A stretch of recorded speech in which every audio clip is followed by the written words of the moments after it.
आज का ये दिवस लोकतंत्र की एक महान परंपरा का महत्वपूर्ण दिवस है।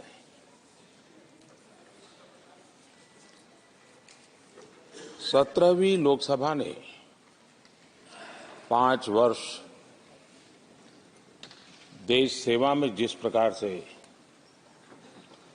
अनेकविध महत्वपूर्ण निर्णय किए, अनेक चुनौतियों को सबने अपने सामर्थ्य से देश को उचित दिशा देने का प्रयास, एक प्रकार से ही आज का दिवस हम सबकी उन 5 वर्ष की वैचारिक यात्रा का, राष्ट्र को समर्पित उस समय का,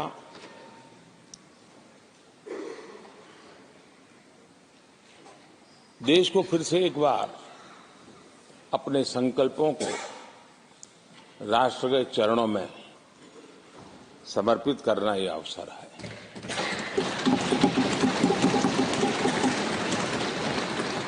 ये 5 वर्ष देश में रिफॉर्म, परफॉर्म एंड ट्रांसफॉर्म, ये बहुत रेयर होता है कि रिफॉर्म भी हो, परफॉर्म भी हो और हम ट्रांसफॉर्म होता अपनी आंखों के सामने देख पाते हो, एक नया विश्वास भरता हो। ये अपने आप में 17वीं लोकसभा से आज देश अनुभव कर रहा है और मुझे पक्का विश्वास है कि देश 17वीं लोकसभा को जरूर आशीर्वाद देता रहेगा।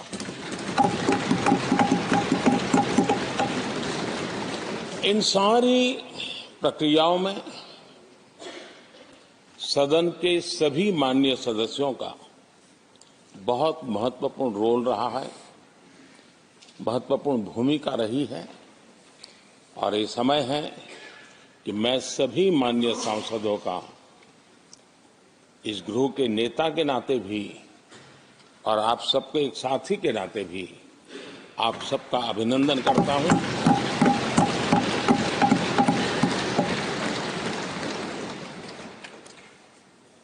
विशेष रूप में आदरणीय अध्यक्ष जी, मैं आपके प्रति भी हृदय से बहुत बहुत आभार व्यक्त करता हूं।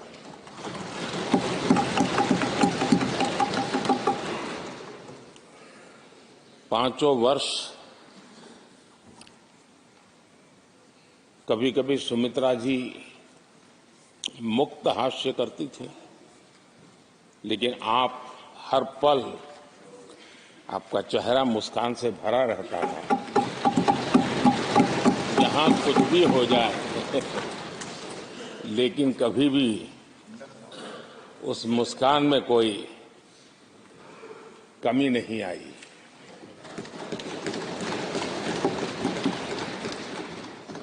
अनेकविध परिस्थितियों में आपने बहुत ही संतुलित भाव से और सच्चे अर्थ में निष्पक्ष भाव से इस सदन का मार्गदर्शन किया, सदन का नेतृत्व किया। मैं इसके लिए भी आपकी भूरी भूरी प्रशंसा करता हूं।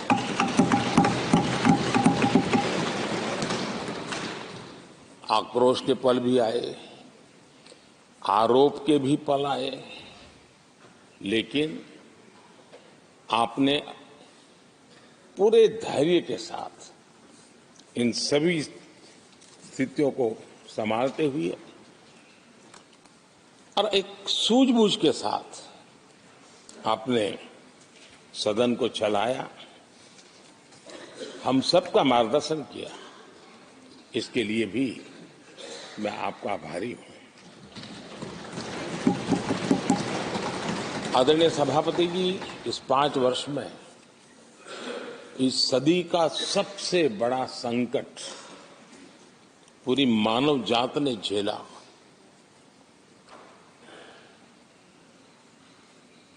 कौन बचेगा, कौन बच पाएगा, कोई किसी को बचा सकता है कि नहीं बचा सकता, ऐसी वो अवस्था थी। ऐसे में सदन में आना, ये भी अपना घर छोड़ के निकलना, ये भी संकट का काल था। उसके बाद भी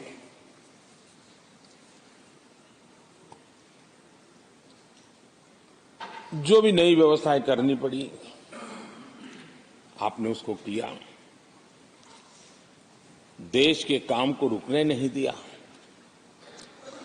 सदन की गरिमा भी बनी रहे और देश के आवश्यक कामों को जो गति देनी चाहिए, वो गति भी बनी रहे। और उस काम में सदन की जो भूमिका है, वो रत्ती भर भी पीछे न रहे। इसको आपने बड़ी कुशलता के साथ संभाला और दुनिया के लिए एक उदाहरण के रूप में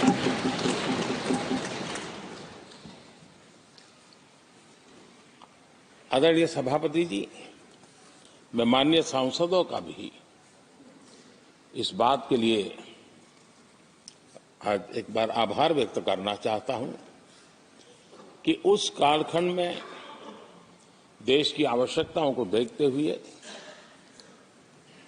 सांसद निधि छोड़ने का प्रस्ताव माननीय सांसदों के सामने रखा और एक पल के विलंब के बिना सभी माननीय सांसदों ने सांसद निधि से मुक्त। इतना ही नहीं, एक देशवासियों को पॉजिटिव मैसेज देने के लिए अपने आचरण से समाज को एक विश्वास देने के लिए सांसदों ने अपनी सैलरी में से 30% कटौती का निर्णय सबने खुद ने किया, ताकि देश को भी विश्वास हुआ कि ये सबसे पहले छोड़ने वाले लोग हैं। और आदरणीय सभापति जी, हम सभी सांसद बिना कारण साल में 2 बार हिंदुस्तान के मीडिया के किसी न किसी कोने में गाली खाते रहते थे कि ये सांसदों को इतना मिलता है और कैंटीन में इतने में खाते हैं, बाहर इतने में मिलता है, कैंटीन में इतने में मिलता है, बाहर यानी पता नहीं बाहर लोग तो लिए जाते थे।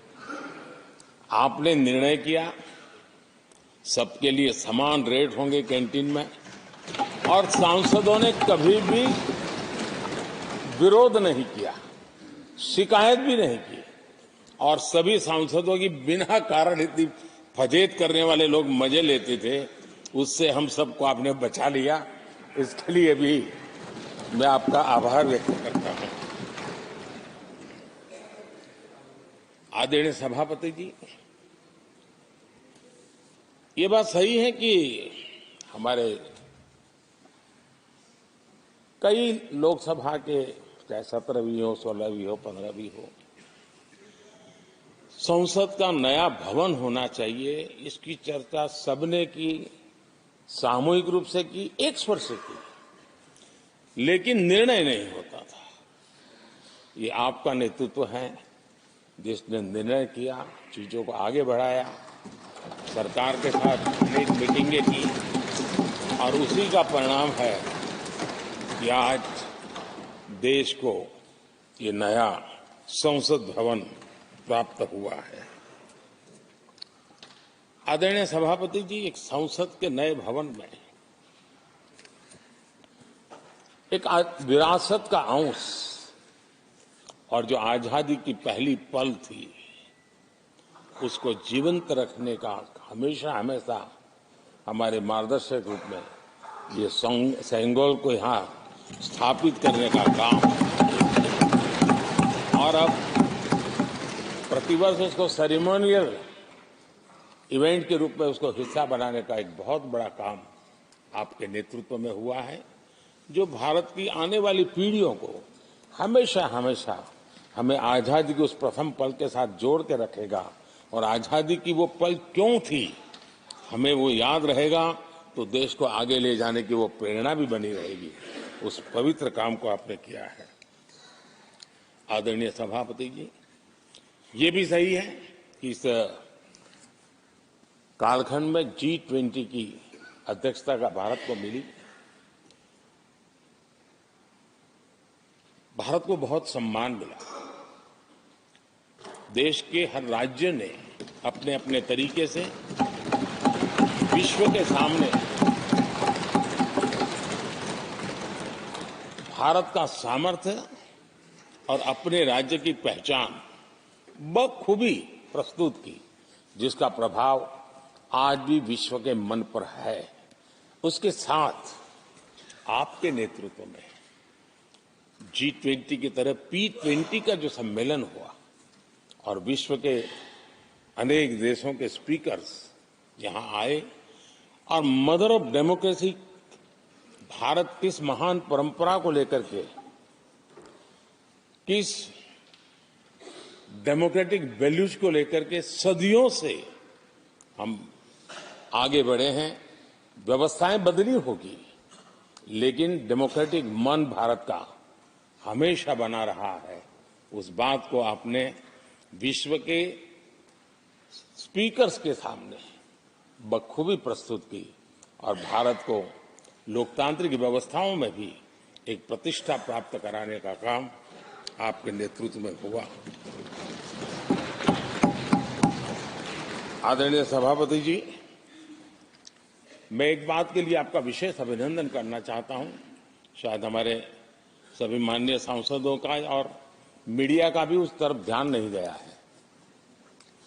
हम संविधान सदन जिसको कहते हैं, जो पुरानी संसद, जिसमें महापुरुषों के जन्म जयंती निमित्त उनकी प्रतिमा को पुष्प चढ़ाने के लिए हम लोग एकत्र आते हैं, लेकिन वो एक 10 मिनट का इवेंट होता था और चले जाते थे। आपने देश भर में इन महापुरुषों के लिए वक्तृत्व स्पर्धा, निबंध स्पर्धा का एक अभियान चलाया। उसमें से जो बेस्ट ऑरेटर होते थे और बेस्ट एसेज होते थे, हर राज्य से 2-2 बालक उस दिन दिल्ली आते थे और उस महापुरुष की जन्म जयंती के समय, पुष्प वर्षा के समय वो मौजूद रहते थे, देश के नेताओं को, और बाद में वो पूरा दिन भर रह करके उस पर अपना व्याख्यान देते थे। वे दिल्ली के अन्य स्थान पर जाते थे, वो सांसद की गतिविधियों को समझते थे। यानी अपने ये निरंतर प्रक्रिया चला करके देश के लाखों विद्यार्थियों को भारत की संसदीय परंपरा से जोड़ने का बहुत बड़ा काम किया और ये परंपरा ये आपके खाते में रहेगी और आने वाले समय में हर कोई बड़े गौरव के साथ इस परंपरा को आगे बढ़ाएगा। मैं इसके लिए भी आपका अभिनंदन करता हूं। आदरणीय अध्यक्ष जी, संसद की लाइब्रेरी जिसको उपयोग करना चाहिए वो कितना कर पाते थे वो तो मैं नहीं कह सकता हूं, लेकिन आपने उसके दरवाजे सामान्य व्यक्ति के लिए खोल दिए।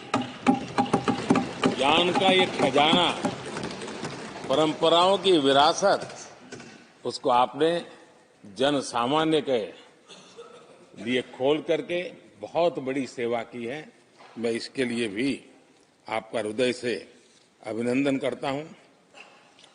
पेपरलेस पार्लियामेंट, डिजिटलाइजेशन, आपने आधुनिक टेक्नोलॉजी हमारी व्यवस्था में कैसे बने। शुरू में कुछ साथियों को दिक्कत रही, लेकिन अब सब इसके आदी हो गए हैं। सब मैं देखता हूं, जब यहां बैठे हैं तो कुछ न कुछ करते रहते हैं। तो अपने आप में एक बहुत बड़ा काम आपने किया है। ये एक स्थायी व्यवस्थाएं आपने निर्माण की है। मैं इसके लिए आपका बहुत आभार व्यक्त करता हूं। आदरणीय अध्यक्ष जी, आपकी कुशलता और माननीय सांसदों की जागरूकता, उन सबका संयुक्त प्रयास मैं कह सकता हूं कि जिसके कारण 17वीं लोकसभा की प्रोडक्टिविटी करीब करीब 97% रही है।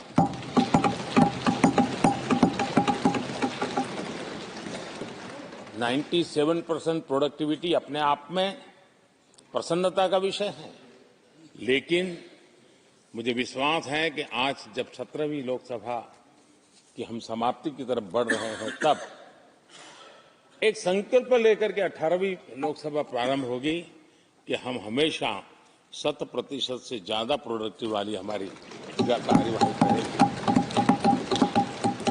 और उसमें भी 7 सत्र 100% से भी ज्यादा प्रोडक्टिविटी वाले रहे।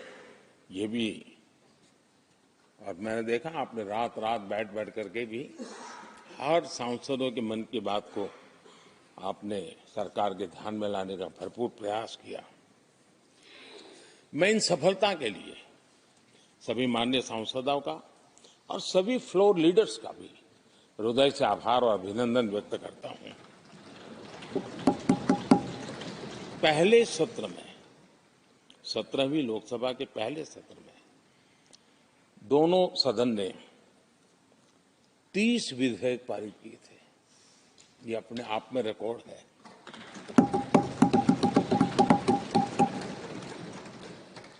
और एक नए नए बेंचमार्क 17वीं लोकसभा ने बनाए हैं।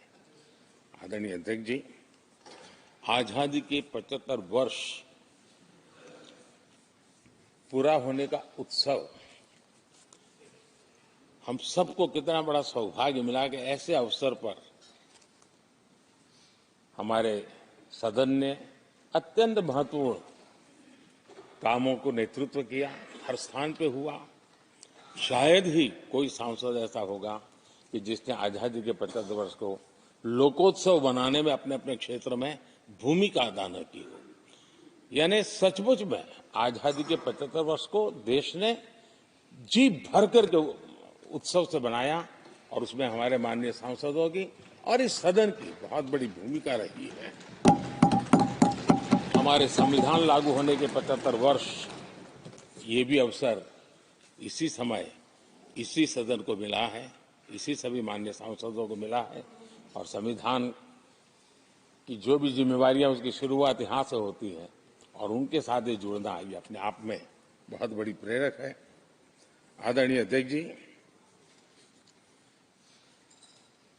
इस कार्यकाल में बहुत ही रिफॉर्म्स हुए हैं और गेम चेंजर है।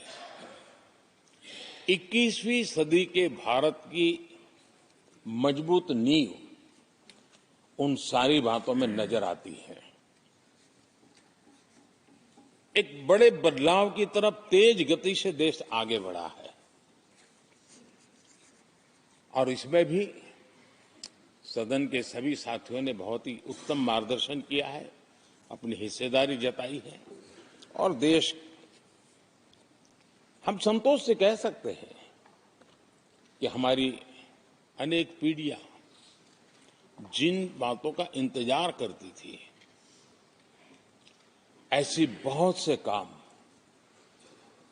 इस 17वीं लोकसभा के माध्यम से पूरे हुए। पीढ़ियों का इंतजार खत्म हुआ। अनेक पीढ़ियों ने एक संविधान, इसके लिए सपना देखा था, लेकिन हर पल उस संविधान में एक दरार दिखाई देती थी, एक खाई नजर आती थी, एक रुकावट चुभती थी। लेकिन इसी सदन ने धारा 360, आर्टिकल 370 हटा करके संविधान के पूर्ण रूप को, उसके पूर्ण प्रकाश के साथ उसका प्रकटीकरण हुआ। और मैं मानता हूं, जब संविधान के 75 वर्ष हुए हैं, जिन जिन महापुरुषों ने संविधान को बनाया है, उनकी आत्मा जहां भी होगी जरूर हमें आशीर्वाद देते होंगे। ये काम हमने पूरा किया।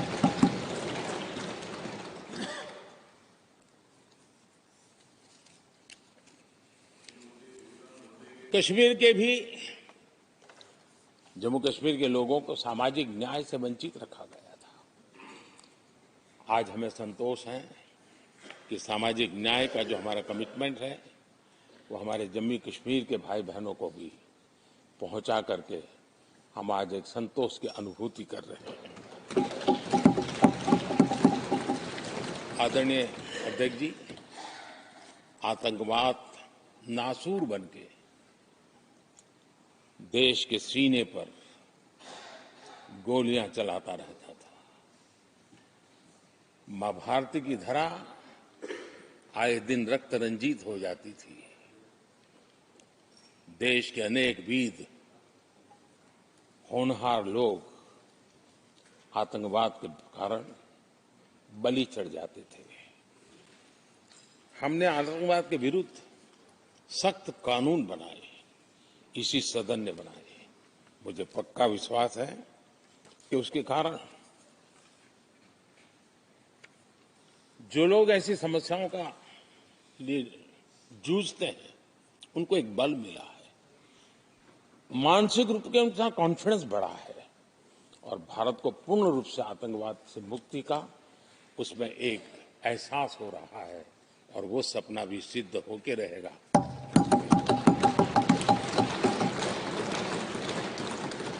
हम 75 साल तक अंग्रेजों की दी हुई दंड संहिता में जीते रहे।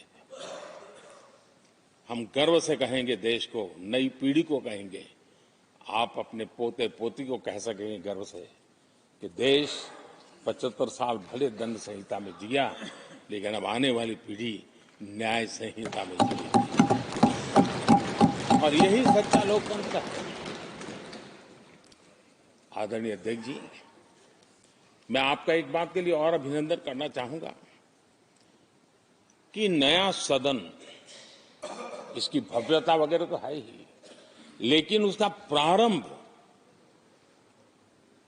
एक ऐसे काम से हुआ है जो भारत की मूलभूत मान्यताओं को बल देता है और वो नारी शक्ति वंदन अधिनियम।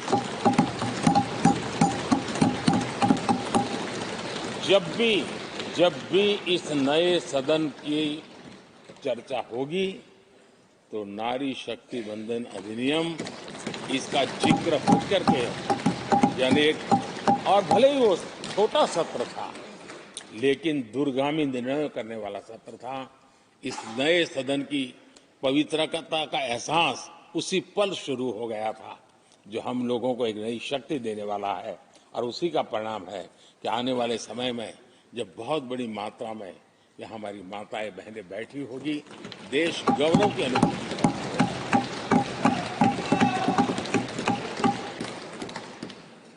3 तलाक कितने उतार चढ़ाव से हमारी मुस्लिम बहनें इंतजार कर रही थी। अदालतों ने उनके पक्ष में निर्णय किए थे, लेकिन वो हक उनको प्राप्त नहीं हो रहा था। मजबूरियों से गुजारा करना पड़ रहा था।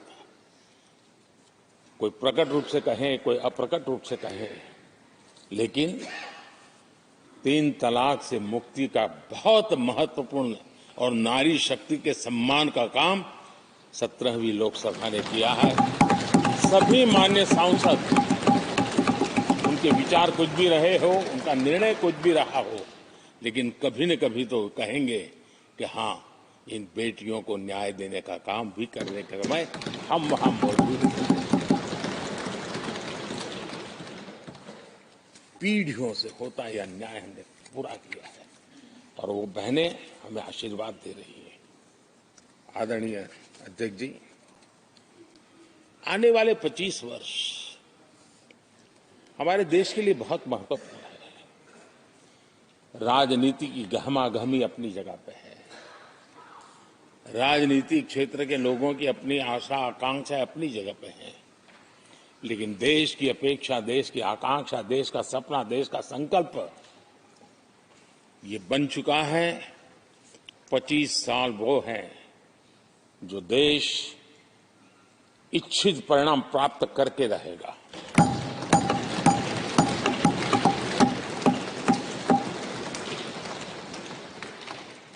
1930 में जब महात्मा गांधी जी ने दांडी की यात्रा की थी, नमक का सत्याग्रह था। घोषणा होने के पहले लोगों को सामर्थ्य नजर नहीं आया था। चाहे स्वदेशी आंदोलन हो, चाहे सत्याग्रह की परंपरा हो, चाहे नमक का सत्याग्रह हो, उस समय तो घटनाएं छोटी लगती थी, लेकिन 1947 वो 25 साल का कालखंड, उसने देश के अंदर वो जज्बा पैदा कर दिया था। हर व्यक्ति के दिल में वो जज्बा पैदा कर दिया था कि अब तो आजाद होकर रहना है। मैं आज देख रहा हूं कि देश में वो जज्बा पैदा हुआ है। हर गली मोहल्ले में हर बच्चे के मुंह से निकला है कि 25 साल में हम विकसित भारत बना के इसलिए ये 25 साल मेरी देश की युवा शक्ति के अत्यंत महत्वपूर्ण कालखंड है। और हम में से कोई ऐसा नहीं होगा जो नहीं चाहता होगा कि 25 साल में देश विकसित भारत न बने। हर किसी का सपना है। कुछ लोगों ने सपने को संकल्प बना लिया है, कुछ लोग शायद संकल्प बनाते देर हो जाएगी, लेकिन जुड़ना हर एक को होगा। और जो जुड़ भी नहीं पाएंगे और जीवित होंगे तो फल तो जरूर खाएंगे। ये मेरा आदरणीय अध्यक्ष जी, ये 5 वर्ष युवाओं के लिए बहुत ही ऐतिहासिक कानून भी बने हैं। व्यवस्था में पारदर्शिता लाकर युवाओं को नए मौके दिए गए हैं।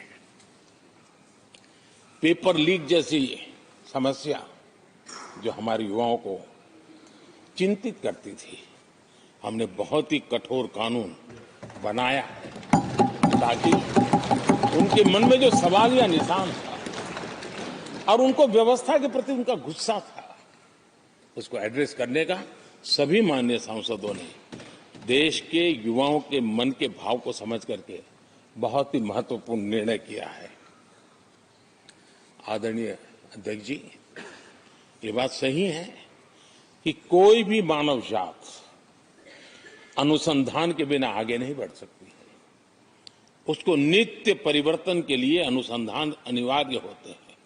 और मानव जात का लाखों साल का इतिहास गवाह है कि हर काल में अनुसंधान होते रहे हैं, जीवन बढ़ता चला गया है, जीवन का विस्तार होता गया है। इस सदन ने विधिवत रूप से कानूनी व्यवस्था खड़ी करके अनुसंधान को प्रोत्साहन देने का बहुत बड़ा काम किया है। नेशनल रिसर्च फाउंडेशन, ये कानून आमतौर पर रोजमर्रा की राजनीति की चर्चा का विषय बन नहीं पता, लेकिन इसके परिणाम बहुत दूरगामी होने वाले हैं। और इतना बड़ा महत्वपूर्ण काम ये 17वीं लोकसभा ने किया है। मुझे पक्का विश्वास है देश की युवा शक्ति में इस व्यवस्था के कारण दुनिया का रिसर्च और का एक हब हमारा देश बन सकता है। हमारे देश की युवा के टैलेंट ऐसी है।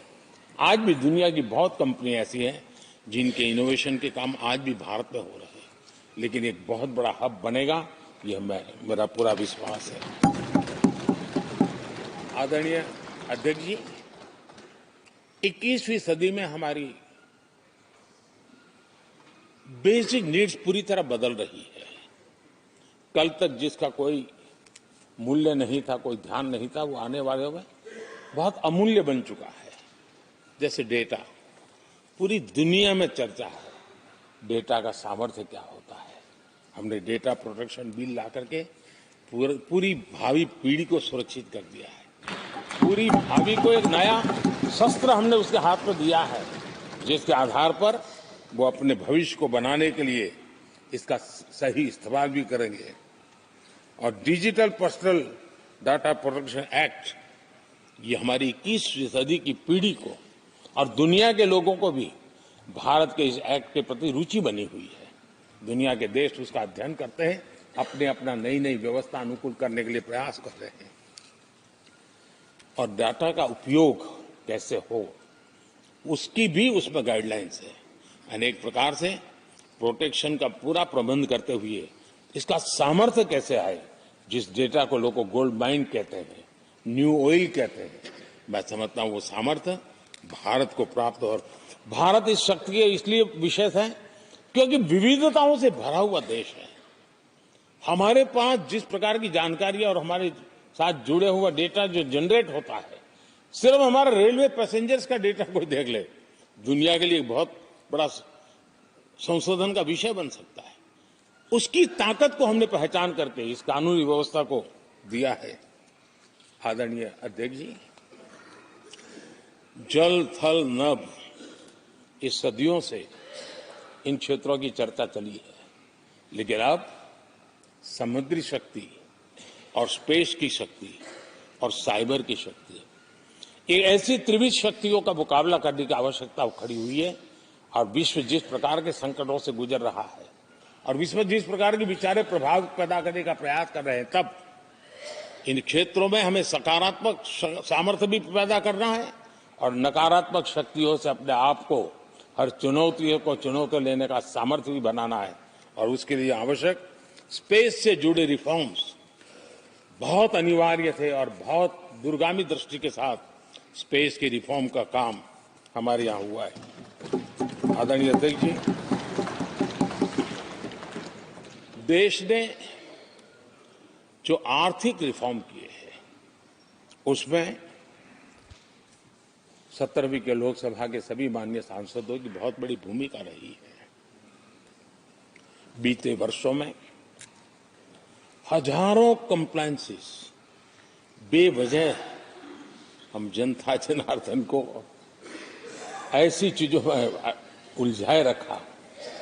ये गवर्नेंस की एक ऐसी विकृत व्यवस्था विकसित हो गई, उसमें से मुक्ति दिलाने का बहुत बड़ा काम हमारे यहां हुआ है और इसके लिए भी इस सदन का मैं आभारी हूं। यानी इस प्रकार के कंप्लायंसेस के बोझ में सामान्य व्यक्ति तो दब जाता है। और मैंने तो एक बार लाल किले से भी कहा था, हम जब मिनिमम गवर्नमेंट मैक्सिमम गवर्नेंस कहते हैं, मैं दिल से मानता हूं कि लोगों की जिंदगी में से जितना जल्द सरकार निकल जाए उतना ही लोकतंत्र का सामर्थ्य बढ़ेगा। रोजमर्रा की जिंदगी में हर डगर पे सरकार टांग क्यों अड़ाए? हां, जो अभाव में है उसके लिए सरकार हर पल मौजूद हो, लेकिन सरकार का प्रभाव उसकी जिंदगी को ही रुकावट बना दे, ऐसी लोकतंत्र नहीं हो सकता है। और इसलिए हमारा मकसद है सामान्य मानवी की जिंदगी से सरकार जितनी हट जाए, कम से कम उसकी जिंदगी में सरकार का नाता रहे, वैसा समृद्ध लोकतंत्र दुनिया के सामने हमने आगे बढ़ाना चाहिए। उस सपने को पूरा करेंगे।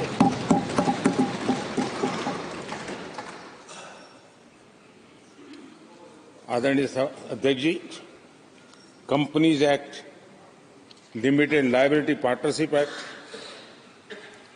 60 से अधिक गैर जरूरी कानूनों को हमने हटाया है। ईज ऑफ डूइंग बिजनेस, इसके लिए ये बहुत बड़ी आवश्यकता थी, क्योंकि अब देश को आगे बढ़ना है तो बहुत सारी रुकावटों से बाहर आना पड़ेगा। हमारे कई कानून तो ऐसे थे, छोटी छोटे कारणों से जेल में भर दो बस। यहां तक कि फैक्ट्री है और उसके शौचालय को 6 महीने में एक बार अगर व्हाइट वॉश नहीं किया है तो उसके लिए जेल थी, वो कितनी बड़ी कंपनी का मालिक क्यों ना हो। अब ये जो एक प्रकार की जो अपने आप को बड़े लेफ्ट लिबरल कहते हैं, उन लोगों की आइडियोलॉजी, और देश में ये तुमारशाही का जमाना, उन सारों से मुक्ति दिलाने का हमें भरोसा होना चाहिए। भाई वो करेगा। आज लोगों के घरों में लिफ्ट होती है, वो सोसाइटी फ्लैट वाले लोग अपनी लिफ्ट रिपेयर करते ही है जी, हर चीज कर लेते हैं। तो ये जो समाज पर, नागरिक पर भरोसा करने का काम, बहुत तेजी से बढ़ाने का काम 17वीं लोकसभा ने किया है। और इसके लिए जन विश्वास एक्ट, मैं समझता हूं 180 से ज्यादा प्रावधान डीक्रिमिनलाइज करने का काम किया है। जो मैं कहा छोटी छोटी बात में जेल में डाल देना, ये डीक्रिमिनलाइज करके हमने नागरिक को ताकत दी है। वो इसी सदन ने किया है, यही माननीय सांसदों ने किया है। कोर्ट की चक्कर से जिंदगी बचाने के लिए बहुत महत्वपूर्ण काम, कोर्ट के बाहर विवादों से मुक्ति, उस दिशा में एक महत्वपूर्ण काम, मध्यस्थता का कानून, उस दिशा में भी इसी माननीय सांसदों ने बहुत बड़ी भूमिका अदा की। जो हमेशा हाशिए पर था, किनारे पर थे, जिनको कोई पूछता नहीं था, सरकार होने का उनको एहसास हुआ है। हाँ, सरकार है, हम है। जब कोविड में मुफ्त इंजेक्शन मिलता था ना, उसको भरोसा होता था, चलिए जान बच गई, सरकार होने का उसको एहसास होता था। और यही तो सामान्य मानवीय की जिंदगी में बहुत आवश्यक होता है। वो असहायता न अनुभव, अब क्या होगा, ये स्थिति पैदा नहीं होनी चाहिए। ट्रांसजेंडर समुदाय अपमानित महसूस करता था, और जब बार बार वो अपमानित होता था तो उसके अंदर भी विकृतियों की संभावनाएं बढ़ती रहती थी, और ऐसे विषयों से सब लोग दूर भागते थे। 17वीं लोकसभा के सभी माननीय सांसदों ने ट्रांसजेंडर्स के प्रति भी संवेदना जताई, और उनके जीवन में भी बेहतरीन जिंदगी बने। और आज दुनिया के अंदर जब भारत ने ट्रांसजेंडर के लिए किए हुए काम है, जो निर्णय किए, इसकी चर्चा है दुनिया को बड़ा। जब हम कहते हैं ना, हमारे यहाँ इवन हमारे माता बहनों के लिए प्रेगनेंसी के लिए 26 वीक की डिलीवरी के समय की छुट्टी, दुनिया के समृद्ध देशों को भी आश्चर्य होता था। अच्छा, यानी ये प्रोग्रेसिव निर्णय यहीं पर हुए हैं, इसी 17वीं लोकसभा में हुए हैं। हमने ट्रांसजेंडर को एक पहचान दी है। अब तक करीब 16-17 हजार ट्रांसजेंडर को उनका आइडेंटिटी कार्ड दिया गया है, ताकि उनके जीवन को, और मैंने देखा अब तो मुद्रा योजना से पैसे लेकर के छोटा मोटा वो बिजनेस करने लगी, वो कमाने लगी है। पद्मा अवार्ड हमने ट्रांसजेंडर को दिया है, एक सम्मान की जिंदगी जीने के लिए। सरकार से जुड़ी अनेक योजनाओं का लाभ जो अब तक उनको मिलता नहीं था, मिलना प्रारंभ हुआ है। वो सम्मानीय जिंदगी। आदरणीय अध्यक्ष जी, बहुत विकट काल में हमारा समय गया, क्योंकि 1.5-2 साल कोविड ने हमारे पर बहुत बड़ा दबाव डाला, लेकिन उसके बावजूद भी 17वीं लोकसभा देश के लिए बहुत उपकारक रही है, बहुत अच्छे काम किए हैं। लेकिन इस समय हमने कई साथियों को भी खो दिया है। हो सकता है अगर आज वो हमारे बीच होते तो आज इस विदाई समारोह में मौजूद होते, लेकिन बीच में ही कोविड के कारण हमें अपने बहुत होनहार साथियों को खोना पड़ा। उसका दुख हमेशा हमेशा हमारे रहेंगे। आदरणीय अध्यक्ष जी, 17वीं लोकसभा का अंतिम सत्र और अंतिम आवर ही समझ लीजिए है। लोकतंत्र और भारत की यात्रा अनंत है, अनेक, और ये देश किसी पर्पज के लिए है, उसका कोई लक्ष्य है, वो पूरी मानव जात के लिए। चाहे श्री अरविंदो ने देखा हो, चाहे स्वामी विवेकानंद जी ने देखा, लेकिन आज उन शब्दों में, उस विजन में सामर्थ्य था, वो हम आंखों के सामने देख पा रहे हैं। दुनिया जिस प्रकार से भारत के महात्म्य को स्वीकार कर रही है, भारत के सामर्थ्य को स्वीकारने लगी है, और उसको, उस यात्रा को हमें और शक्ति के साथ आगे बढ़ाना है। आदरणीय अध्यक्ष जी, चुनाव बहुत दूर नहीं है। कुछ लोगों को थोड़ी घबराहट रहती होगी, लेकिन ये लोकतंत्र का सहज आवश्यक पहलू है। हम सब उसको गर्व से स्वीकार करते हैं, और मुझे विश्वास है कि हमारे चुनाव भी देश की शान बढ़ाने वाले, लोकतंत्र की हमारी जो परंपरा है पूरे विश्व को अचंभित करने वाले अवश्य रहेंगे, ये मेरा पक्का विश्वास है।